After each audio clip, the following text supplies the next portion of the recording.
بات کریں گے. ہم دیکھتے ہیں ہمیشہ سے بہت سارے لوگ جو ہیں ہم کسی تکلیف میں مبتلا ہوتے ہیں یا کوئی نہ کوئی ایسی گھر میں بیماری آئی ہوتی ہے, غربت کی صورت میں کوئی امتحان آیا ہوتا ہے, تو ہم کہتے ہیں فلاں گناہ کی نا اس کو سزا ملی تھی, اس نے اس کا دل دکھایا تھا, یہ سزا ملی تھی یا اس طرح سے ہوا تھا.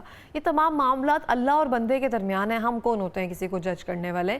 اور جو بھی ہماری زندگی میں ہمیں لگتا ہے آزمائشیں ہیں, تکالیف ہیں, اور اس کو ہم سوچتے ہیں کہ اللہ پاک نے مجھے ہی کیوں چنا, میرے ساتھ ہی ایسے کیوں ہوتا ہے, تو یہ تمام باتیں سب کے ذہن میں تو ضرور آتی ہیں. ان سب تمام مقصد کیا ہوتا ہے ان آزمائشوں کا, ان تکالیف کا؟ ہمارے لیے کب تک صبر آزما, ہمیں کس طرح سے رہنا چاہیے, اور یہ اللہ تعالیٰ کی طرف سے کوئی آزمائش ہوتی ہے یا پھر یہ ایک مومن کے لیے ایک عام بات ہونی چاہیے کہ جیسے بھی زندگی ملی اس کی ذات پر ہمیں توکل کر کے اس کو گزارتے رہنا چاہیے. اور ہم اس بارے میں بات کریں گے. ہمارے ساتھ موجود ہیں چیئرمین کنز الایمان بیکن اسکول جناب مفتی شاہد محمود مدنی صاحب سے, اور ان کے ساتھ موجود ہیں ہمارے ننھے بہت ہی پیارے مہمان محمد عبید رضا. بہت بہت شکریہ سر آپ کا پروگرام میں آنے کے لیے, اور آپ کا بہت شکریہ آپ ہمارے پاس آئے ہیں پروگرام میں. کس نے تیار کر کے بھیجا آپ کو؟ ماما نے؟ ہاں جی. اچھا سر, میں آپ سے جاننا چاہتی ہوں کہ بہت سارے آپ سنتے ہوں گے, آپ کے پاس پیرنٹس بھی کافی آتے ہوں گے, آپ خود بھی مفتی ہیں, تو لوگ بہت سارے مسائل آپ کے پاس لے کر آتے ہوں گے کہ ہم زندگی میں اس سے گزر رہے ہیں, اس پریشانی سے گزر رہے ہیں, ان تکالیف سے گزر رہے ہیں, اللہ پاک نے مجھے ہی کیوں چنا ہے, یا میرے ساتھ ہی ایسے کیوں ہوتا ہے. تو اس کے بارے میں بتائیں گے انسان میں یہ سوچ کیوں پیدا ہوتی ہے, اور کوئی بھی اگر تنگی آ گئی ہے تو ہم اس کو آزمائشی کیوں کنسیڈر کرتے ہیں؟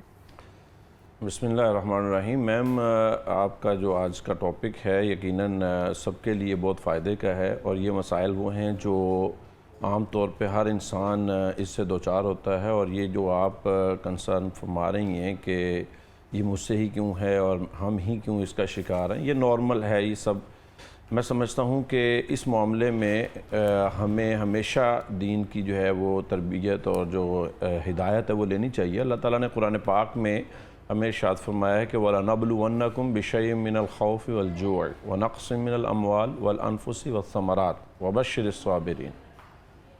اللہ تعالیٰ فرماتا ہے کہ میں اپنے بندوں کو آزمائش دیتا ہوں, چیک کرتا ہوں کہ میرا بندہ جب اس کو میں نعمتوں سے نوازتا ہوں تب تو اس کے چہرے پہ مسکراہٹ ہوتی ہے, تب تو یہ خوش ہوتا ہے, تب یہ نہیں کہتا کہ یہ اتنے انعام و اکرام مجھ پہ ہی کیوں ہو رہے ہیں. اور جب میں کبھی کسی پر کسی قسم کی مصیبت, آفت یا تکلیف یا بیماری دے کے نازل کر کے دیکھتا ہوں تو اب میرا بندہ کیا کہتا ہے. اللہ تعالیٰ نے قرآن پاک میں سورہ البقرہ کے اندر 5 آزمائشوں کا ذکر کیا. فرمایا وَلَنَبْلُوَنَّكُمْ بِشَيْءٍ مِّنَ الْخَوْفِ وَالْجُوعِ وَنَقْصٍ مِّنَ الْأَمْوَالِ, کہ ہم پہلے آپ کو کسی کے ڈر سے آزمائیں گے, بھوک اور غربت سے آزما سکتے ہیں, اور مال کی کمی سے آزما سکتے ہیں, والانفس جان کی کمی کسی کی ڈیتھ کے ذریعے, والثمرات اور نعمتوں کی کمی کے ذریعے. تو میں یہ کسی وقت بھی کسی پر بھی آزمائش آ سکتی ہے, ہم آزمانا چاہتے ہوتے ہیں. اور پھر فرمایا وبشر الصابرین, جو صبر کرے گا اس کے لیے میری بشارت ہے. اب صبر کرنے والا کون ہے؟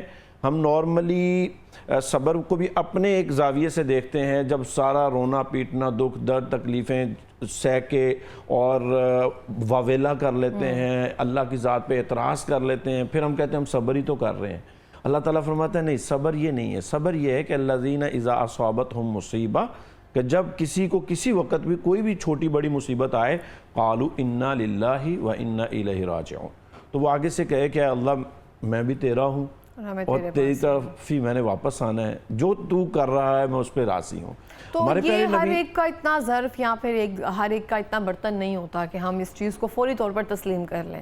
ہم میں ایکسیپٹنس کی بہت زیادہ کمی رہتی ہے. اگر ہم فوری طور پر اس بات کو تسلیم کر لیں کہ میری ذات میں کوئی ایسا حصہ نہیں ہے یا میری سانس جو ہے اس کی رحم و کرم پر ہے, تو کچھ بھی اگر میری مرضی کے مطابق نہیں ہو سکتا تو معاملات کیسے میری مرضی کے مطابق ہو سکتے ہیں؟ اصل میں نا یہ آپ بالکل بجا فرما رہی ہیں. یہ تو سمجھنے کے لیے ہے کہ انسان کو اپنی سوچ کا جو زاویہ ہے وہ یہی رکھنا چاہیے کہ جو میرے ساتھ ہو رہا ہے, جتنی اچھائیاں ہو رہی ہیں یہ بھی میرے رب کے حکم سے آ رہی ہیں.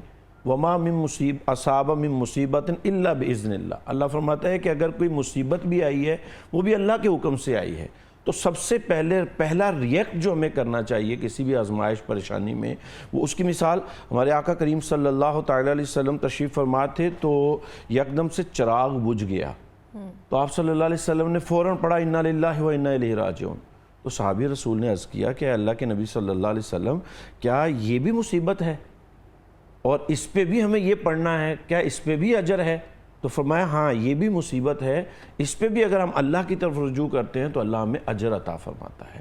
اب یہاں تک ہمارا تعلق ہے کہ بیماریاں ہمارے ساتھ آتی ہیں اور یا کوئی بڑا حادثہ پیش آ جاتا ہے تو یاد رکھیں ہر چیز کو ہم عذاب نہیں کہہ سکتے, ہر چیز کو ہم بہت اپنے لیے مصیبت نہیں کہہ سکتے.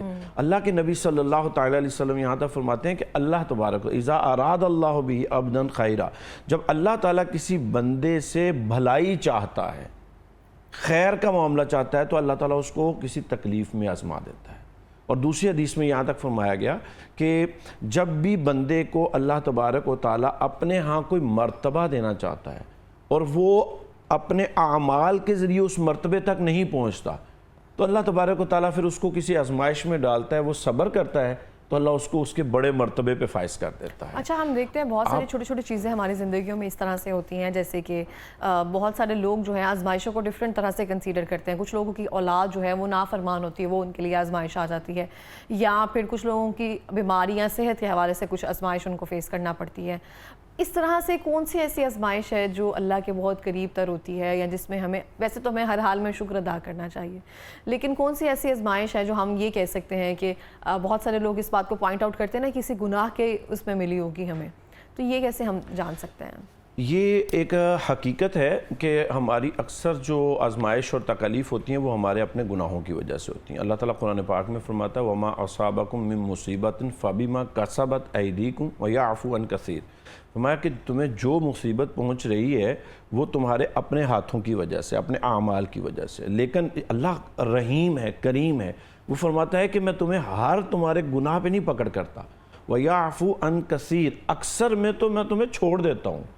اور ہم دیکھیں اپنی زندگی میں ناظرین کہ ہم نے اپنے شب و روز 24 آورز 7 ڈیز ہماری اکثر اوقات جو ٹائمنگ چلتی ہے وہ نافرمانی میں کتنی ہے اور فرما برداری میں کتنی ہے, تو اکثر میں تو ہمیں معاف کر دیا جاتا ہے. اور جہاں ہماری چھوٹی موٹی گرفت ہوتی ہے, جیسے اولاد کے معاملات جن کی آپ نے اشارہ کیا, حدیث پاک میں ہے, یہ بخاری کے اندر حدیث ہے, اللہ کے نبی صلی اللہ علیہ وسلم فرماتے ہیں ما یصیب المسلم من نصب ولا وصب ولا ہم ولا حزن ولا عزا ولا غم حتی الشوکۃ یشاقها الا کفر اللہ بها من خطایا. اللہ کے نبی فرماتے ہیں کسی بھی انسان کو چھوٹی سی بیماری, تھوڑی فکر کا غم آ جاتا ہے, بعض اوقات سوچ میں ڈپریشن آ جاتی ہے, بعض اوقات پھر بیماری آ جاتی ہے, کانٹا چبھتا ہے, اولاد کی طرف سے کوئی تکلیف آتی ہے, میں ان ساری تکالیف میں اللہ بندے کے گناہوں کو معاف کر دیتا ہے. اور یہ اس صورت میں ہوتا ہے کہ اگر بندہ اس مصیبت پہ اللہ کا شکر بھی کرے, اللہ کی طرف فیصلے اللہ پہ چھوڑ دے کہ اے پروردگار یہ تیرے فیصلے ہیں, میں اس پہ راضی ہوں. اب جیسے بیمار ہو گئے ہیں تو ہمیں اللہ تعالیٰ کی طرف سے دین ہمیں کہتا ہے آپ ٹریٹمنٹ کیجئے, آپ علاج کیجئے, لیکن اس کے ساتھ ساتھ وہ اللہ تبارک تعالیٰ فرماتا ہے کہ اے بندے تم میری طرف توجہ کر, کیونکہ دوائیوں میں شفا دینے والا میں ہوں, اولاد کو فرما بردار بنانے والا میں ہوں. اب بعض اوقات اس کے ظاہری کچھ اسباب ہوتے ہیں, جیسے ہم بیماری کی وجہ سے کبھی ہم زیادہ کھا لیتے ہیں یا غلط کھا لیتے ہیں تو پھر ہم بیمار ہو جاتے ہیں, تو اس میں ہمیں ساری سمجھ آ رہی ہوتی ہے کہ یہ اس میں ہمارا اپنا بھی فالٹ ہے. ایسے ہی یہ جو دوسری تکالیف بظاہر آتی ہیں نا, کبھی کاروبار میں کوئی ایسا حادثہ آ جاتا ہے تو ہمیں پتہ ہوتا ہے کہ ہم نے کوئی فیصلہ ایسا کیا ہے جس کا رزلٹ یہ آنا ہے.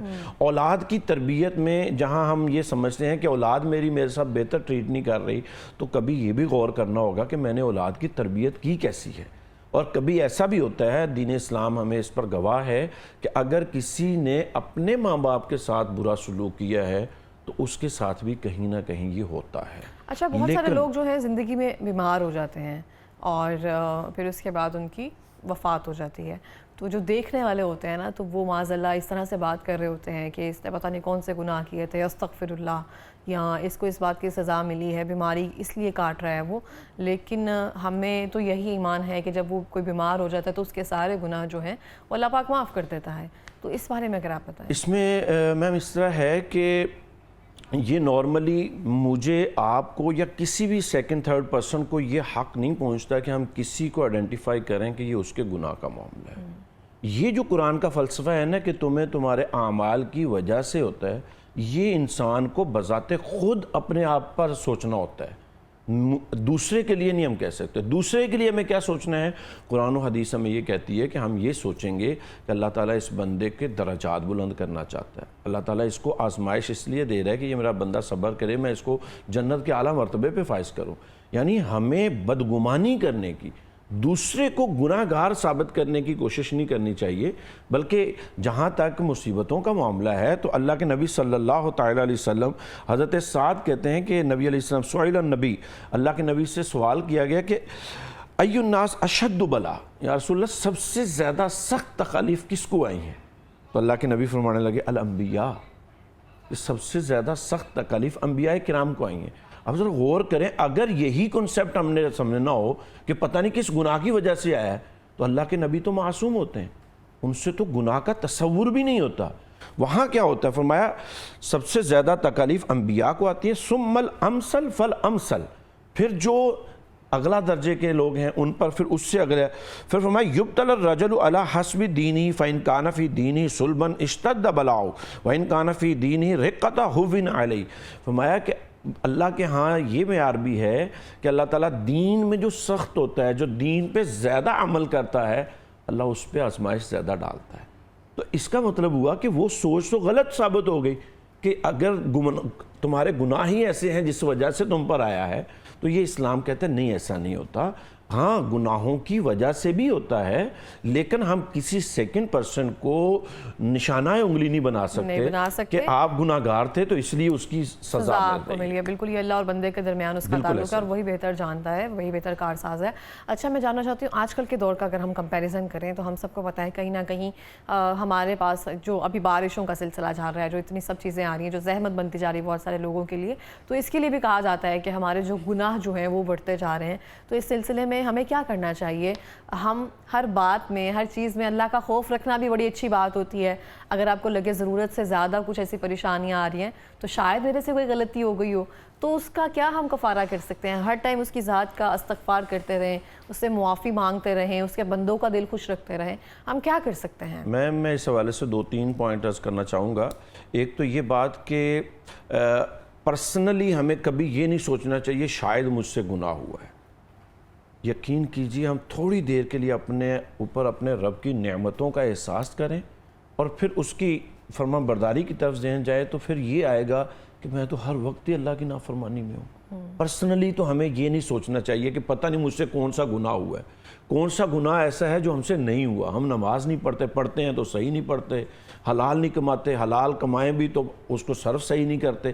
تو اس لیے اپنے حد تک تو ہمیں توبہ کرنی چاہیے، استغفار کرنی چاہیے، اور as a social, as a معاشرہ بھی ہمیں توبہ کی طرف جانا چاہیے، نمبر 1۔ نمبر 2، ہر چیز کو ہمیں اپنے لیے عذاب اور آزمائش نہیں سمجھنا چاہیے۔ جیسے آج بارش کا موسم ہے، برسات کا موسم ہے، اور جگہ بجگہ آپ کو پانی نظر آتا ہے، کہیں سیلاب کی صورتحال نظر آتی ہے، لیکن اس ساری سچویشن کو اس اینگل سے بھی دیکھنا چاہیے کہ یہ ہمارے لیے رب کی رحمت ہی ہوگی شاید، اس لیے کہ آج جس دور سے ہم 21 سینچری میں گزر رہے ہیں، یہاں پہ پانی کے مسائل بہت اعلیٰ قسم کے مسائل بنے ہوئے ہیں، جس میں آبی مسائل کی وجہ سے آج جنگیں پانی پہ ہو رہی ہیں۔ یعنی پانی اتنی قیمتی چیز ہے جس کو ہم ویسٹ کیے جا رہے ہیں۔ اگر اللہ کی طرف سے رحمتیں زیادہ ہو رہی ہے، بارش زیادہ ہو رہی ہے، تو کیوں نہ ہم اس پہ غور کریں کہ ہم اپنے ڈیم زیادہ کر لیں، پانی کو سیو کرنے والی پوزیشن پہ زیادہ چلے جائیں، تاکہ یہ جو پاکستان کا انرجی کا اتنا بڑا مسئلہ ہے، یہ بہت اچھے سے حل ہو سکتا ہے اگر اس نعمت کی قدر کی جا سکے۔ سیکنڈلی، اگر اس نعمتوں کو دیکھیں ہم ڈیوائیڈڈ، ہم لاہور میں بیٹھے ہیں تو لاہور میں تو شاید پانی گلی میں کھڑا ہو جائے تو ہم کہیں او کیا ہو گیا ہے، جبکہ اگر ہم زرعی رقبوں کی طرف چلے جاتے ہیں، کاشت کے ایریاز کی طرف چلے جاتے ہیں، تو وہاں شاید یہ پانی کی ضرورت بہت زیادہ ہے۔ تو اللہ تبارک و تعالیٰ کا یہ نظام ہے کہ وہ کبھی کسی قوم کو اس کی طاقت سے زیادہ نہیں آزماتا. لا یکلف اللہ نفسا الا وسعہا, طاقت سے زیادہ نہیں آزماتا. لیکن اگر کہیں یہ لگتا بھی ہے یا بظاہر ہمارے اسباب, وسائل, انتظامات ایسے لگ رہے ہیں کہ جو ہماری تکلیف کا باعث بن رہی ہے بارش, تو پھر مجموعی طور پہ ہمیں اپنے نظام کو بھی درست کرنے کی ضرورت ہے اور اپنے رب کی طرف توبہ کی بھی ضرورت ہے. بالکل اس طرح سے. بہت بہت شکریہ سر پروگرام میں آنے کے لیے, تھینک یو سو مچ.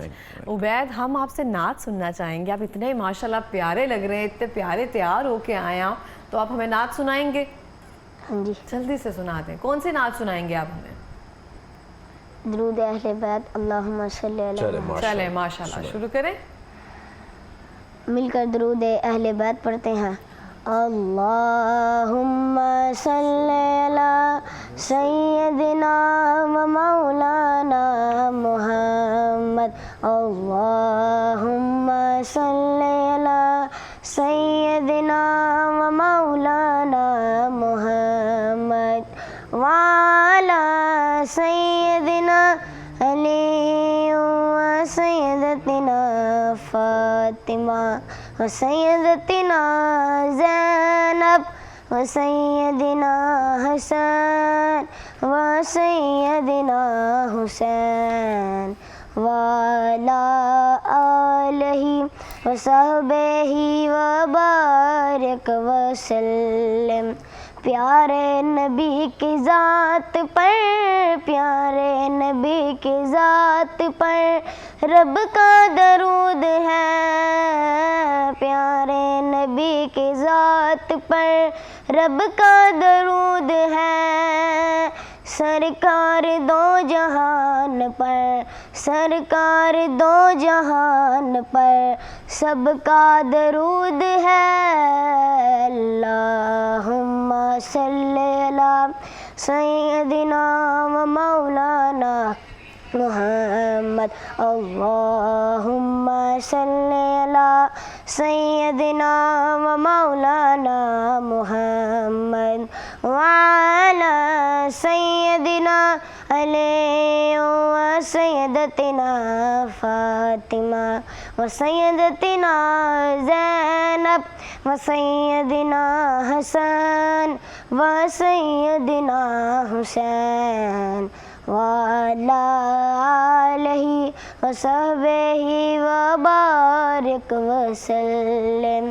اللہ کے شیر حیدر کرار پر درود, اللہ کے شیر حیدر کرار پر درود. حضرت حسن اور حسین کے, حضرت حسن اور حسین کے کردار پر درود. اللہم صلی علی سیدنا و مولانا محمد. اللہم صلی علی سیدنا و مولانا محمد وعلی سیدنا علی و سیدتنا فاطمہ و سیدتنا زینب و سیدنا حسن و سیدنا حسین وعلی آلہ و صحبہ